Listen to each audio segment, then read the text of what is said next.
Baik, Bismillahirrahmanirrahim. Assalamualaikum warahmatullahi wabarakatuh. Alhamdulillahirrabbilalamin. Wa bihi nasta'inu ala umuri dunya waddin. Wa ala alihi wa sahbihi ajma'in. Amma ba'd. Puji syukur marilah kita panjatkan kehadirat Allah Rabbul Alamin. Berkat rahmat dan karunia-Nya sampai hari ini kita masih diberikan kenikmatan, terutama nikmat iman, nikmat Islam, nikmat sehat, nikmat usia berkah, nikmat ilmu, nikmat bangun subuh, dan yang paling penting juga adalah nikmat silaturahim dari kelas webinar kajian ilmu waris yang insya Allah akan kita lalui selama 4 pekan ke depan. Salawat dan salam semoga senantiasa tetap tergulir mengalir tanpa akhir, melintas tanpa batas, terkucur terus tanpa terputus oleh ruang dan waktu kepada junjungan alam manusia mulia Nabi Muhammad Sallallahu Alaihi Wasallam, kepada keluarganya, sahabatnya, sampai kepada kita yang insya Allah mengikuti ajarannya hingga yaumil akhir. Amin ya Allah ya Rabbal Alamin. Bapak dan Ibu yang dirahmati Allah, alhamdulillah di kesempatan hari ini kita bisa bermuajahah meskipun dilakukan secara virtual. Kelas webinar ilmu waris bersama Ustadz Maftu Supriyadi yang insya Allah selama 4 pekan ke depan kita akan belajar menimba ilmu, memperdalam lagi mengenai ilmu waris yang subhanallah nanti ilmu waris ini berdasarkan keterangan bahwa ilmu waris adalah ilmu yang pertama yang akan Allah cabut gitu ya. Maka untuk itu kita harus memperdalam lagi, kita harus mengilmui diri agar nanti tidak muncul potensi-potensi sengketa yang berkaitan dengan harta kita saat kita tiada. Baik, Bapak dan Ibu yang dirahmati Allah, alhamdulillah Ustadz Maftu Supriyadi telah hadir di tengah-tengah kita, dan tentunya kami berharap Bapak dan Ibu semua bisa mengikuti dari sesi pertama sampai nanti sesi terakhir, karena materi hanya bisa dibagikan saat nanti sesi terakhir dilakukan. Maka siapkan catatannya, siapkan fokusnya, konsentrasinya untuk kita ikuti kajian ilmu waris bersama Ustadz Maftu Supriyadi. Assalamualaikum warahmatullahi wabarakatuh, Ustadz. Waalaikumsalam warahmatullahi wabarakatuh. Bagaimana kabarnya, Ustadz? Alhamdulillah. Alhamdulillah, sehat-sehat selalu ya, Ustadz ya? Sehat di Bandung. Alhamdulillah, alhamdulillah. Ustadz, akhirnya bisa bersilaturahim lagi meskipun secara online ya, tetap kita buka lagi kelas webinar untuk kajian ilmu waris bersama Ustadz Maftu Supriyadi. Di pertemuan pertama ini, insya Allah mohon berkenan Ustadz menyampaikan materi-materi dasar dari awal supaya nanti kita dalam mengikuti kajian ilmu waris ini betul-betul memahami dari akar sampai nanti ke pucuk, Ustadz. Siap. Baik, baik. Bapak dan Ibu yang dirahmati Allah, sebelum kita mulai, marilah kita awali pembukaan kajian ilmu waris bersama Ustadz Maftu Supriyadi dengan membacakan basmalah bersama-sama. Bismillahirrahmanirrahim. Siapkan fokusnya, siapkan catatannya. Mari kita simak kajian ilmu waris bersama Ustadz Maftu Supriyadi. Ustadz, tafadhol masyaallah. Ya, terima kasih Ustadz Nur. Jazakumullah khairan katsiran. Ya. Assalamualaikum warahmatullahi wabarakatuh. Alhamdulillahilladzi anzala ala 'abdihil kitaba wa lam yaj'al lahu 'iwaja qayyiman liyundhira ba'san shadidan min ladunhu wa yubashshiral mu'minina alladzina ya'maluna as-solihati anna lahum ajran hasanah. Asyhadu an la ilaha illallah wahdahu la syarikalah wa asyhadu anna Muhammadan abduhu wa rasuluhu alladzi la nabiyya wa la rasula ba'da. Laqad qala Allah ta'ala fil Qur'anil Karim, a'udzu billahi minasy syaithanir rajim. Ya ayyuhalladzina amanu taqullaha haqqa tuqatih wa la tamutunna illa wa antum muslimun. Lirrijali nasibum mimma tarakal walidani wal aqrabun walinisa'i nasibum mimma tarakal walidani wal aqrabun mimma qala minhu aw kasura nasiban mafruḍa. Al-ayah. Jamaah kajian ilmu faraid yang dirahmati Allah Subhanahu wa taala.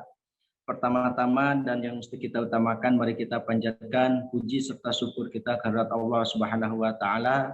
Alhamdulillah, pada kesempatan subuh ya yang segar ini kita masih diberikan kesempatan oleh Allah Subhanahu wa taala untuk melaksanakan pengabdian kita kepadanya, yaitu dengan cara melaksanakan sholat subuh berjamaah. Mudah-mudahan sholat subuh yang barusan kita laksanakan diterima oleh Allah Subhanahu wa taala sebagai amal ibadah kita yang terbaik. Amin ya rabbal alamin. Tak lupa salawat serta salam senantiasa tercurah limpah kepada baginda Nabi Muhammad sallallahu alaihi wasallam, kepada keluarganya, kepada para sahabatnya, kepada para tabi'in, tabi'in, dan mudah-mudahan termasuk kepada kita semua yang masih taat turut mengejawantahkan, mendakwahkan risalah Islamiyah, dan mudah-mudahan kita berharap dan terus berdoa mudah-mudahan kita termasuk umat Nabi Muhammad yang akan mendapatkan syafaatul uzma kelak di yaumul jaza dengan izin Allah Subhanahu wa taala. Amin ya rabbal alamin. Bapak Ibu yang dirahmati Allah Subhanahu wa taala, untuk yang kesekian kalinya mungkin ya, alhamdulillah kita bertatap muka walaupun melalui Zoom. Mudah-mudahan tidak mengurangi rasa hormat dan tidak mengurangi keberkahan dalam mencari ilmu, belajar ilmu, yang insya Allah mudah-mudahan Allah Subhanahu wa taala turunkan keberkahan itu di saat kita serius mempelajari ilmu-ilmu agama yang telah Allah perintahkan. Nah, untuk selanjutnya karena ini mulai lagi dari awal, di pertemuan-pertemuan sebelumnya ada banyak pertanyaan, tetapi pertanyaan itu sebetulnya sudah mesti terjawab ya dari pemaparan materi-materi yang disampaikan di awal. Nah, karena banyaknya pertanyaan-pertanyaan yang mendasar, maka secara pribadi saya akan mengawali dengan dasar-dasarnya terlebih dahulu. Jadi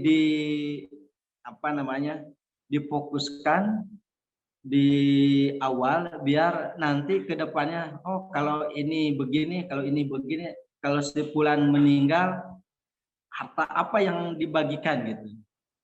Nah, masih ada pertanyaan seperti itu. Padahal di pertemuan pertama kita sudah disampaikan gitu ya. Baik, silakan Kang Nur, slide pertama tentang ta'rif ilmu faraid. Sekali lagi, ta'rif ilmu faraid, kemudian hukumnya, yang ketiga rukun-rukunnya, yang keempat syarat-syaratnya, yang keenam sebab-sebab pewarisan, yang kelima sebab-sebab pewarisan, yang keenam hal-hal yang menggugurkan hak waris, dan yang ketujuh sistem warisan sebelum Islam, yang kedelapan istilah-istilah dalam ilmu faraid, yang kesembilan hijab, yang kesepuluh ilmu infografis ahli waris ya.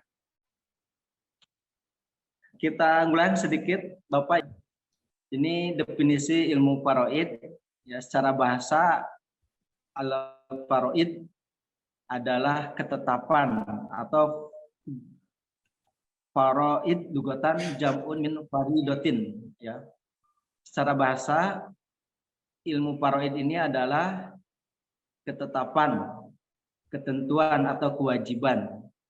Nah, sedangkan menurut istilah ya, merujuk kepada pendapat Profesor Dr. Tengku Muhammad Hasbi As-Siddiqi, ilmu faraid adalah huwa ilmun yu'rafu bihi man yarisu wa man la yaris wa miqdaru kulli waris wa kaifiyatut tawzi'. Menurut istilah ilmu faraid adalah ilmu yang dengannya kita dapat mengetahui siapa yang berhak mewarisi, waman layaris, dan siapa yang tidak berhak mewarisi. Wa miqdar kulli waris, dan kita akan mengetahui takaran setiap ahli waris. Sekali lagi, wa miqdar kulli waris, kita akan mengetahui berapa kadar setiap bagian ahli waris masing-masing. Wa kaifiyatut tauzi', dan kita mengetahui bagaimana cara pembagiannya atau mendistribusikannya. Kita lanjut karena hukum waris ya, berdasarkan hadis Nabi SAW ya, yang diriwayatkan oleh Imam Bukhari dan Imam Muslim, al-hikul faraido bi ahliha wama bakia li aula rajulin dzakarin. Ya. Yang artinya berikanlah warisan itu kepada ahlinya.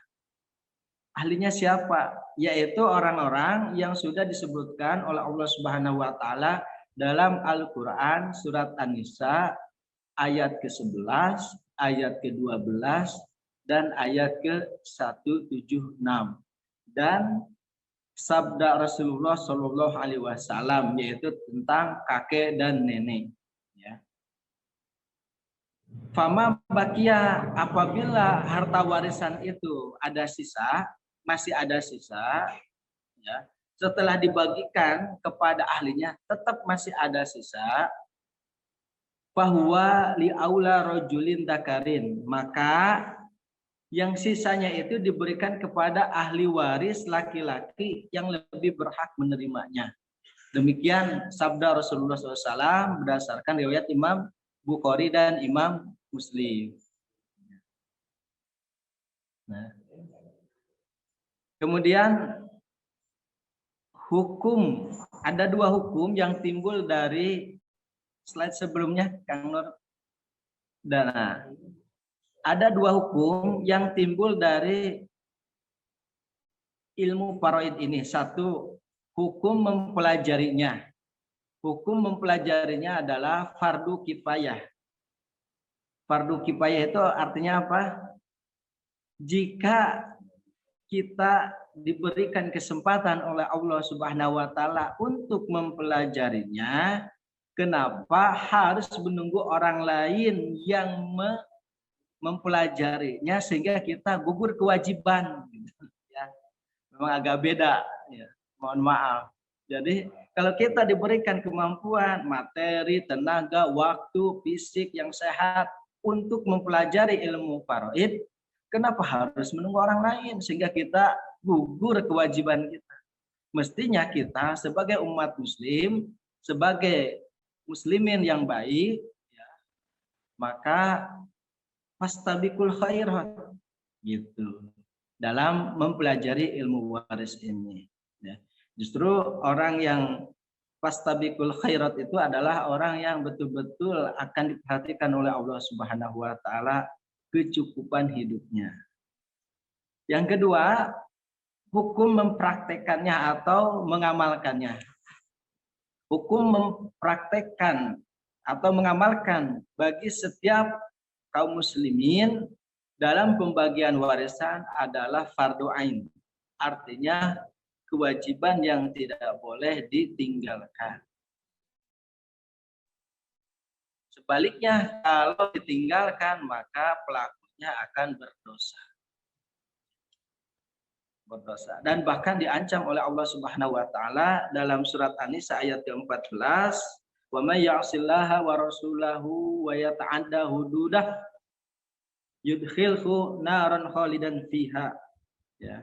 Wa may ya'sillaha wa rasulah, dan siapa saja yang bermaksiat kepada Allah Subhanahu wa taala wa yata'adda hududah, dan menentang ketetapan atau hukum-hukumnya, yudkhilhu naran khalidan fiha, maka Allah Subhanahu wa taala akan memasukkannya ke dalam api neraka khalidan, selama-lamanya. Nah, ini ancamannya ini memang agak keras, seperti ancaman kepada orang kafir.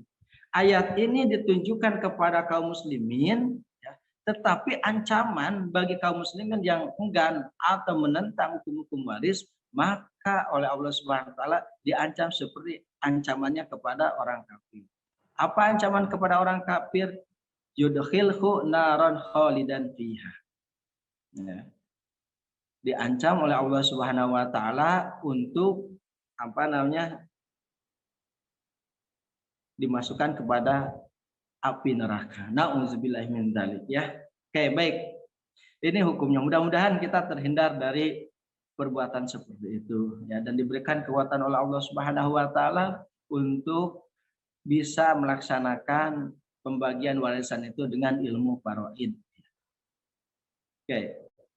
Rasulullah SAW bersabda, an Abi Hurairah qala Rasulullah sallallahu alaihi wasallam, ya Aba Hurairah, ta'allamul faraid wa 'allimuha. Nah, ini Rasulullah SAW bersabda, wahai Abu Hurairah, ta'allamul faraid, pelajarilah oleh kamu ilmu faraid ya. Wa 'allimuha, dan ajarkanlah. Fa innahu, maka sesungguhnya ilmu faraid tersebut nisful ilm, yaitu setengah dari ilmu. Jadi ketika kita mempelajari ilmu faraid, ilmu-ilmu yang lain akan tersambung. Ilmu hisab, ilmu nasab,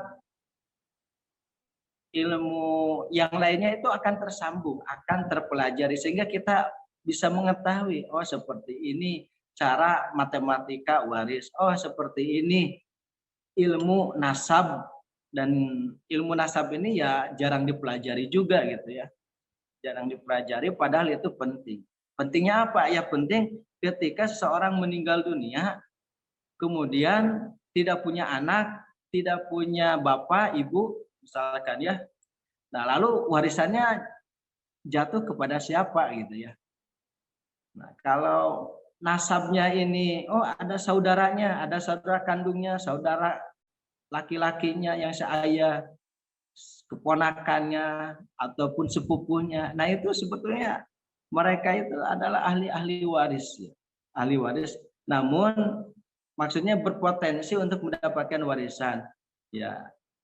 Namun harus diketahui nanti kalau ada anak laki-laki, oh berarti mereka tidak mendapatkan atau artinya terhijab. Nanti insya Allah akan disampaikan materi tentang hijab. Nah, ada juga hadis berikutnya, ta'allamul Qur'an wa 'allimuhun nas. Pelajarilah oleh kalian Al-Qur'an wa 'allimuhun nas, dan ajarkanlah kepada orang-orang. Kemudian wa ta'allamul faraid wa 'allimuhun nas. Dan kamu pun tidak boleh melupakan ilmu faraid. Mestinya ilmu faraid itu dipelajari seperti kalian mempelajari Al-Qur'an. Bapak Ibu yang dirahmati Allah Subhanahu wa taala, hari ini kita diperlihatkan oleh Allah Subhanahu wa taala begitu banyak orang yang semangat mempelajari Al-Qur'an. Ya, mendirikan rumah Al-Qur'an, rumah tahfidz, rumah yang lainnya gitu ya. Nah, tetapi semangat untuk mempelajari ilmu faraid itu melempem gitu ya. Kayak yang kagak ada gitu. Padahal ini penting gitu. Ya. Jangan sampai Al-Qur'annya hafal tapi menyelesaikan warisan bukan dengan Al-Qur'an gitu. Wah, ini kacau ini. Jadi Bapak Ibu yang dirahmati Allah Subhanahu wa taala, ini motivasi kepada kita dari Rasulullah SAW, pelajarilah kalian ilmu faraid ini sebagaimana engkau mempelajari Al-Qur'an. Kenapa? Karena betapa pentingnya ilmu faraid tersebut ya. Fa ini mru'un maqbudun, maka sesungguhnya aku, kata Nabi, orang yang akan meninggal dunia. Jadi ketika Nabi sudah wafat, maka ilmu itu turun kepada siapa itu? Tentu saja kepada para sahabat. Ya. Wa innal ilma, sesungguhnya ilmu itu sayuqbadu. Ya. Ilmu itu sayuqbadu itu akan diangkat, akan dicabut oleh Allah Subhanahu wa taala. Diangkatnya ilmu oleh Allah Subhanahu wa taala dengan cara diwafatkannya para ulama-ulama yang mengerti tentang ilmu faraid, ilmu hadis dan yang lainnya. Sehingga ketiadaan ulama yang lurus, ketiadaan ulama yang kokoh ya terhadap Quran as-sunnah, maka wayadharul fitnu, maka muncullah banyaklah kejadian-kejadian yang membuat fitnah ya. Maksudnya gimana? Maksudnya ketika ulama sudah tidak ada, ulama sebagai tokoh yang dimintai fatwa oleh masyarakat awam, nanti orang meminta fatwa kepada siapa? Apakah kepada orang yang bodoh gitu ya? Nah, ulamanya sudah tidak ada gitu. Kemudian yang muncul adalah fitnah. Fitnah ini seperti apa? Fitnah ini adalah kerusakan suatu kelompok, suatu bangsa, suatu negara. Bukan asal nuduh fitnah itu, tetapi kehancuran sebuah bangsa, sebuah kelompok, sebuah komunitas atau sebuah masyarakat. Dan yang ditimbulkan fitnah itu adalah kerugian, musibah besar. Kenapa? Dapat menghilangkan banyak nyawa orang-orang. Ya. Hatta yahtalifal isnani, sehingga kalian akan mendapatkan dua orang yahtalifal isnani, dua orang yang berselisih bil faridoti, di dalam pembagian waris, la yajidani, di antara mereka berdua itu tidak mendapatkan la man yakdi, orang yang bisa memberikan solusi. Kenapa? Karena ulamanya sudah diangkat, sudah diwafatkan oleh Allah Subhanahu wa taala. Jadi bingung ngabagikan waris teh seperti kumaha gitu. Hartanya banyak tetapi bingung cara membagikannya seperti apa. Nah, seperti itulah kondisi mungkin ya, di mana suatu zaman akan datang kepada kita dan didapatkan dua orang yang berselisih mengenai pembagian harta warisan. Nah, dari hadis ini ada yang menyimpulkan bahwa ilmu faraid, ilmu waris ini yang berdasarkan kepada dasarnya Al-Quran dan As-Sunnah itu akan menjadi solusi bagi perselisihan atau sengketa waris. Jadi Bapak Ibu, kalau tidak mau ada sengketa waris, maka pembagian warisnya harus berdasarkan Al-Quran dan As-Sunnah serta ijma para sahabat. Nah, sekarang banyak penyelewengan pembagian warisan karena berbagai macam alasan. Misalkan ya udahlah, ini kan anak kita, sama-sama anak mama, sama-sama anak papa, ya udah dibagi rata aja antara anak laki-laki dan anak perempuan. Nah, itu tidak bisa. Itu tidak bisa gitu ya. Wah, kita musyawarah saja, saling ridho misalkan. Ya kalau kita ridho sama ridho gitu ya, ada yang tidak ridho Allah Subhanahu wa taala. Ngapain Allah Subhanahu wa taala menjelaskan secara detail di dalam Al-Qur'an, toh pada akhirnya dihianati oleh hambanya gitu. Maka sangat marah Allah Subhanahu wa taala kepada orang yang membagikan harta warisan tidak berdasarkan ketetapan Allah Subhanahu wa taala. Begitu rinci hadirin, Allah Subhanahu wa taala memberikan penjelasan pembagian harta warisan di dalam surat An-Nisa ayat 11, 12 dan 176. Nah, baik, lanjut Kang Nur. Ada rukunnya, tidak sembarangan ternyata. Ada rukun-rukun kewarisan. Rukun kewarisan satu, adanya muwaris. Muwaris itu siapa? Orang yang akan mewariskan hartanya. Jadi adanya muwaris. Kedua, adanya waris. Waris itu adalah orang yang berhak menerima warisan atau ahli waris. Yang ketiga, adanya maurus harta warisan. Nah, ketiga komponen ini sebagai rukun pembagian harta warisan, maka harus ada. Misalkan Ustaz, hartanya enggak ada, ya sudah tidak ada pembagian harta warisan misalkan.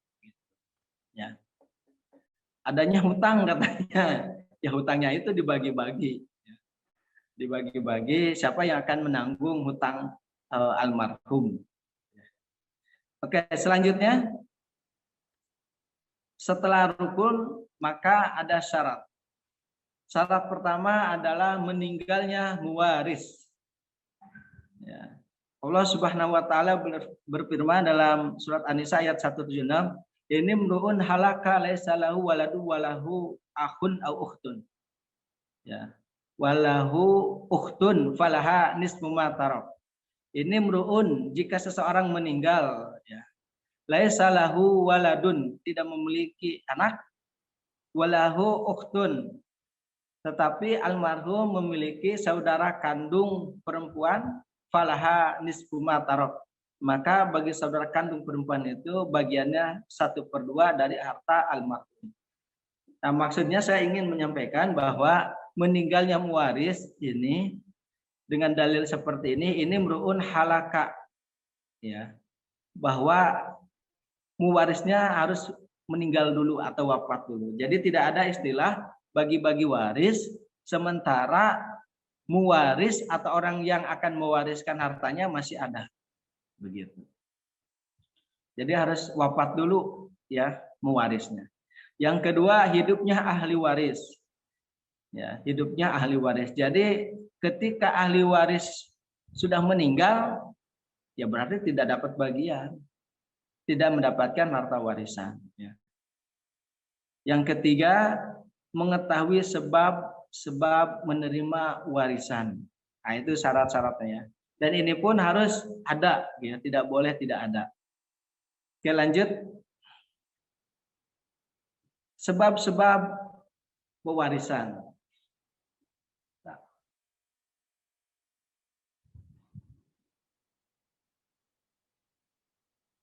Sebab-sebab pewarisan, satu, karena pernikahan atau azzaujiyah, ya.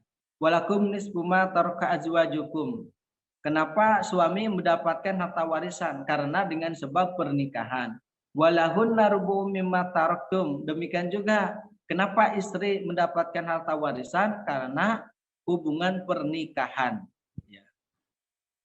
Sekali lagi, suami atau istri oleh Allah Subhanahu wa taala diberikan hak waris, ya. Dengan sebab apa? Dengan sebab pernikahan. Nah, pertanyaannya gimana kalau sudah cerai misalkan, ya? Sudah cerai, ikatan pernikahannya sudah bubar. Ya, kalau sudah bubar berarti tidak ada sebab yang menyebabkan dia mendapatkan harta warisan. Berarti terputuslah hubungan pernikahan, menyebabkan terputusnya pula hak waris. Ya. Nah, nanti ini akan mendalam ketika, ya, gimana kalau cerainya, ya, suami istri cerai, kemudian pada masa iddah si suami yang menceraikan itu meninggal dunia, apakah masih tetap mendapatkan harta warisan? Jumhur ulama berpendapat seperti itu. Jadi ketika misalkan ibu bapak, ya mohon maaf ini saya harus sampaikan contohnya, suami istri, ya misalkan cerai, ya, suami istri cerai.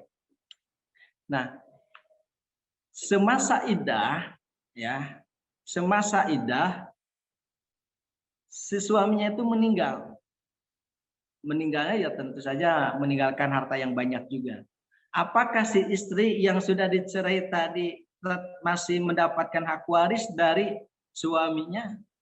Nah, menurut jumhur ulama bahwa itu masih mendapatkan hak waris selama masa iddahnya belum habis, gitu, ya. Selama masa iddahnya belum habis. Tetapi kalau masa iddahnya sudah habis, maka ya tidak bisa mendapatkan harta warisan lagi atau terputuslah sebab-sebab pewarisannya. Nah, yang bisa mendapatkan warisan itu yaitu talak raj'i, ditegaskan dalam pendapat sebagian ulama bahwa jika talak raj'i artinya talak yang bisa kembali, rujuk kembali. Kemudian si suaminya meninggal atau si istrinya meninggal salah satunya, ya, maka tetap masih mendapatkan hak warisnya begitu. Wallahu a'lam. Yang kedua, karena kekerabatan atau keturunan nasabiah. Wa ulul arhami ba'duhum aula bi ba'd, ya. Yaitu dan orang-orang yang memiliki hubungan, ya, sebagiannya lebih berhak terhadap sesamanya dalam kitab Allah Subhanahu wa taala, ya. Anak mendapatkan harta warisan dari bapaknya karena sebab kekerabatan.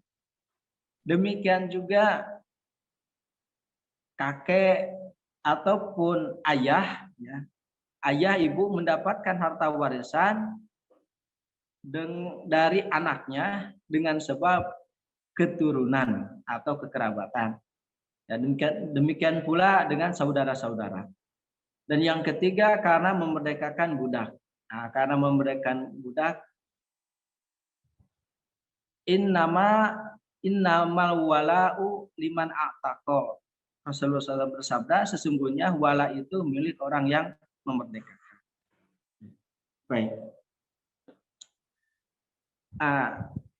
Lanjut. Silakan slide-nya dilanjutkan, Kang Nur.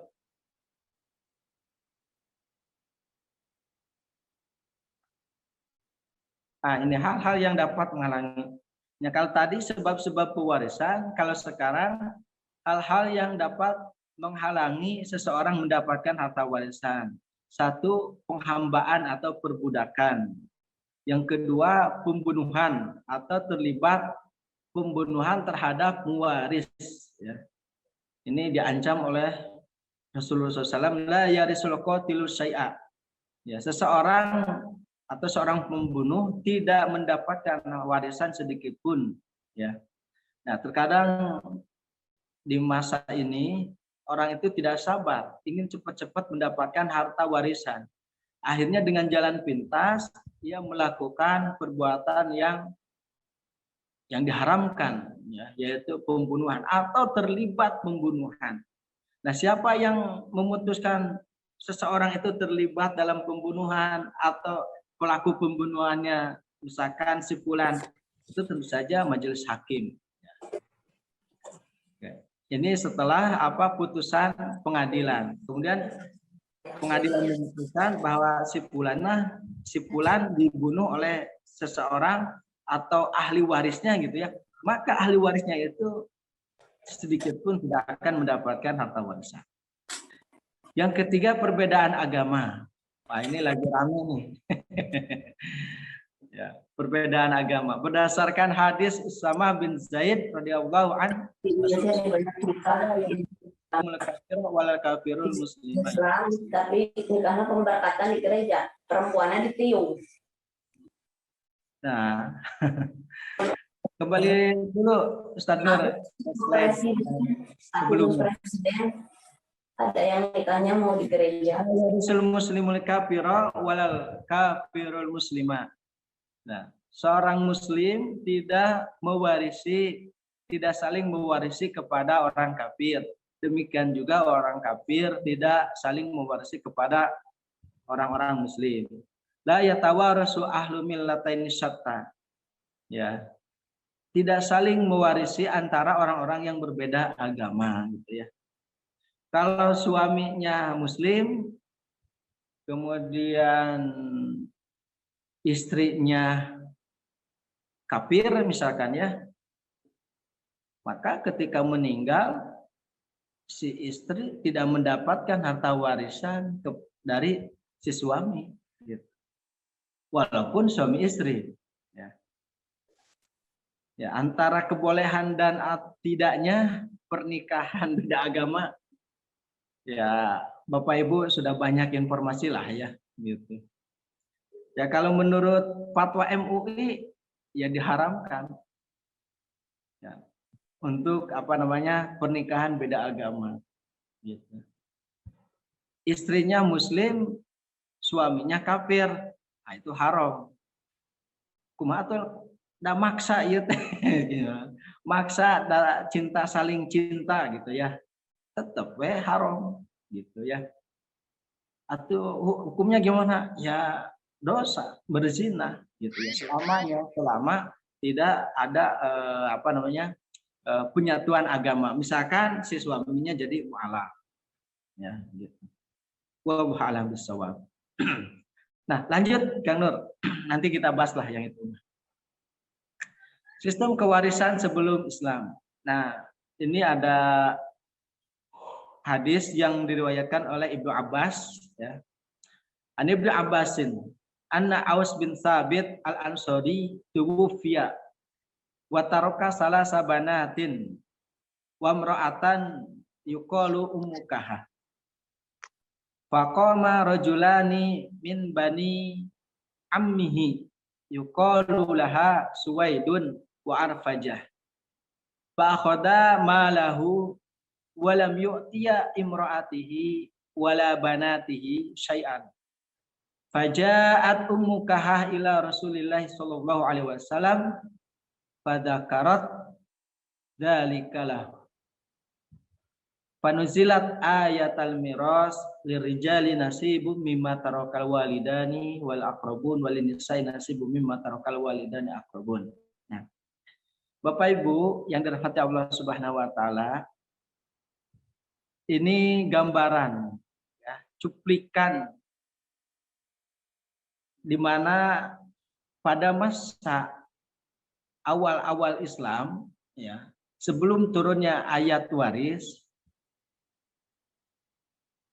istri dan anak perempuan itu tidak diberikan harta warisan. Nah, ini coba saya bacakan terjemahnya.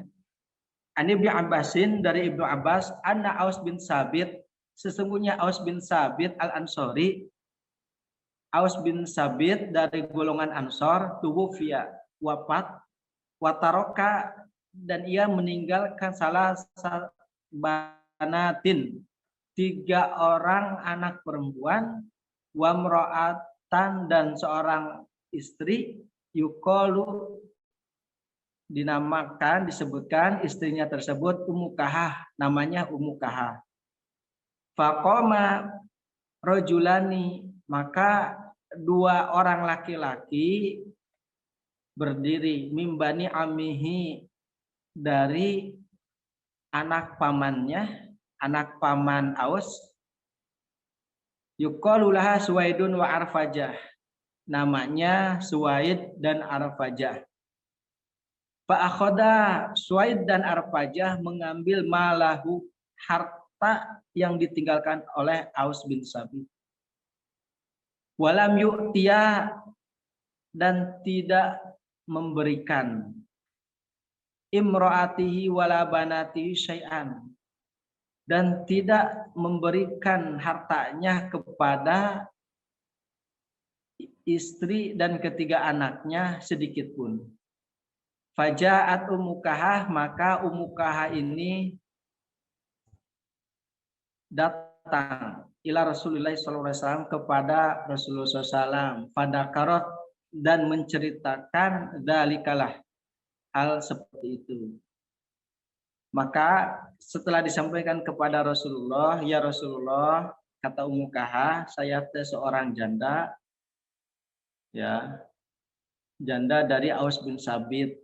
Aus bin Sabit meninggal, kalau tidak salah, ketika perang Uhud. Ya, sebetulnya harta yang ditinggalkannya banyak. Ya, harta yang ditinggalkan oleh Aus bin Sabit itu banyak. Namun sedikit pun kami tidak memilikinya sekarang, karena kedua anak pamannya, Arfajah dan Suwaid, mengambilnya tanpa meninggalkan sedikit pun bagi kami. Sedangkan kami perempuan yang masih butuh kebutuhan pokok, masih butuh biaya untuk hidup kami dan ketiga putri kami. Ceritanya begitu. Nah, kemudian Rasulullah SAW menunggu wahyu tentu saja. Ya. Maka turunlah ayat ke-7 surat An-Nisa yang menyatakan lirijali nasibu mimma tarakal walidani wal aqrabun. Bagi laki-laki ada bagian mimma taraka dari apa-apa yang telah ditinggalkan oleh kedua orang tuanya, wal aqrabun atau kerabatnya. Walinisai nasibu mimma tarakal walidani wal aqrabun pun demikian. Bagi perempuan ada hak ya dari harta yang ditinggalkan oleh kedua orang tuanya atau saudara-saudara. Nah, gambarannya seperti ini. Aus bin Sabit menikah dengan Ummu Kahah. Nah, dikaruniai 3 orang putri, ya. Nah, Aus bin Sabit kan punya ayah namanya Sabit, ya. Nah, Sabit punya saudara, nah, yang dikatakan itu paman Aus. Nah, paman Aus ini punya anak laki-laki 2 orang, Arpajah dan Suwaid. Nah, ketika Aus bin Sabit meninggal, ya, harta itu tidak jatuh, harta warisan itu tidak jatuh kepada istri dan ketiga anaknya pada zaman jahiliyah itu, tetapi jatuh kepada kerabat atau saudara laki-lakinya. Nah, disinilah kita melihat bagaimana ketidakadilan, diskriminasi terjadi ya pada waktu itu, sampai-sampai perempuan atau istri atau anak perempuan sedikit pun tidak mendapatkan harta warisan. Maka turunlah Islam untuk memberikan solusi atas problem sosial tersebut. Nah, maka Islam memberikan bagiannya berapa buat istri? 1/8 ya, jika punya anak si mayitnya. Nah, bagian anak perempuan kalau seorang wa in kanat wahidatan falahan nisf. Maka apabila anaknya itu sendirian, maka anak perempuan itu mendapatkan 1/2.